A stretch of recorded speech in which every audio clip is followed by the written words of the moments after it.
और एक कथा ये आती है कि अंत में कुछ लोगों के कारण भगवान राम ने जानकी जी का त्याग किया था, वो कथा आती है। तो आनंद रामायण में ये कथा आती है कि भगवान राम ने सीता जी के साथ ही राज्य किया। जब लवकुश का जन्म हो गया, जब सीता जी आई लवकुश को लेकर, तो उनसे कहा गया कि आपने प्रतिज्ञा कीजिए, प्रमाण दीजिए कि आप ही के पुत्र हैं और आप। तब सीता जी धरती मां में समा गई। उन्होंने कहा मन वचन कर्म से मैंने यदि राम के सिवा किसी और को न चाहा हो तो तदा मैं माधवी देवी विवरम दातुम अर्हसि। हे माधवी देवी, हे पृथ्वी देवी, आप मुझे अपनी गोद में स्थान दीजिए। ऐसा कहकर जानकी जी पृथ्वी में समा गई। ये कथा आप लोगों को प्राय पता होगी। पृथ्वी देवी निकली सिंहासन लेकर, जानकी जी उनकी गोद में बैठी और चली गई पृथ्वी में। तो ये पृथ्वी से प्रकट हुई, पृथ्वी में समा गई।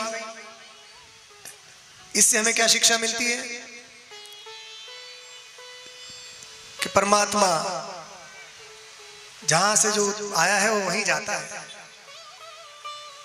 है ना। पृथ्वी से प्रकट हुई, पृथ्वी में समा गई। एक तो ये कथा आती है।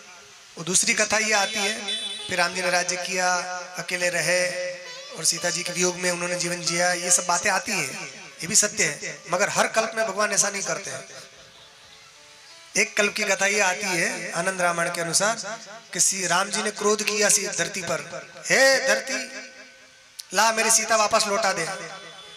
यदि तूने मेरी सीता को वापस नहीं लौटाया तो मैं अभी तुझे नष्ट कर दूंगा। राम जी ने बाण निकाल लिया, देती है कि मार डालूं, अभी नष्ट कर दूंगा, प्रलय हो जाए तो हो जाए। तो फिर धरती देवी कांपती कांपती आई वापस। आकर उन्होंने सीता जी को सौंप दिया राम जी को कि लीजिए महाराज आप ही लीजिए। क्यों ले गई थी? तो कुछ नहीं महाराज, वो तो मैंने कन्यादान नहीं किया था ना, छूट गया था, तो कन्यादान करने के लिए मैं लाई हूं, आप लीजिए, अब कन्यादान कर लो महाराज, मुझे छोड़िए। तो इस प्रकार फिर जानकी जी वापस आ गई और उन्होंने अखंड राज्य किया। 3 बार भगवान राम ने सीता जी का त्याग किया, ऐसा वर्णन मिलता है। तो वो कथा क्या है, वो 3 बार 3 लोगों के शाप को भगवान ने सत्य सिद्ध करने के लिए किया था। एक बार भृगु ऋषि ने भगवान को शाप दिया था, क्योंकि भगवान विष्णु ने उनकी पत्नी का शिरच्छेद कर दिया था, क्योंकि वो असुर का साथ दे रही थी। तो उन्होंने शाप दिया था पत्नी वियोग का। और दूसरा शाप था एक बार नारद जी ने दिया, वो पत्नी वियोग का। और एक शाप भगवान जब नृसिंह रूप से प्रकट हुए थे तो एक ब्राह्मण की कन्या गर्भवती थी। तो जब इतने जोर से भगवान ने गर्जना की तो उसका गर्भ गिर गया, गर्भस्राव हो गया, उसकी पत्नी भी मर गई। तो उसने क्रोध में आकर शाप दे दिया कि जिस ध्वनि के कारण मेरी पत्नी का देहांत हुआ है, मेरा संतान भी मर गई, उसको भी उसकी पत्नी का गर्भावस्था में वियोग हो, ये शाप दिया था। तो भगवान ने सारे शापों को एक साथ अंगीकार कर लिया और एक ही बार में तीनों को निपटा लिया। इसलिए 3 बार के सीता जी के त्याग की कथा आती है। एक बार तो रावण ले गया और दूसरी बार भगवान राम ने जब कुछ लोगों ने आक्षेप लगाना शुरू किया तो उसके कारण राम जी ने गर्भावस्था में त्याग किया, वाल्मीकि जी के आश्रम में रख दिया। और तीसरी बार फिर से जब आई लवकुश को लेकर, तब सीता जी धरती मां में समा गई। तो ये 3 बार त्याग की कथा इसलिए आती है। मगर ये कथा हर कल्प में से नहीं होती है। हर कल्प में भगवान राम सीता जी का त्याग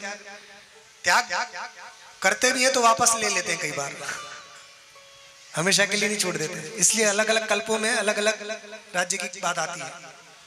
जैसे कभी कभी भगवान प्राय 11,000 वर्ष तक राज्य करते हैं।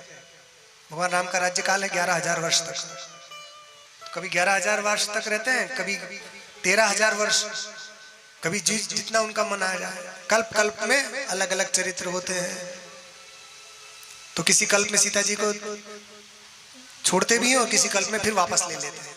आनंद रामायण में भगवान फिर से उनको अपने साथ रहते हैं और खूब आनंद मंगल पूर्वक सीताराम दोनों अयोध्या में निवास करते हैं और सबको आनंद प्रदान करते हैं।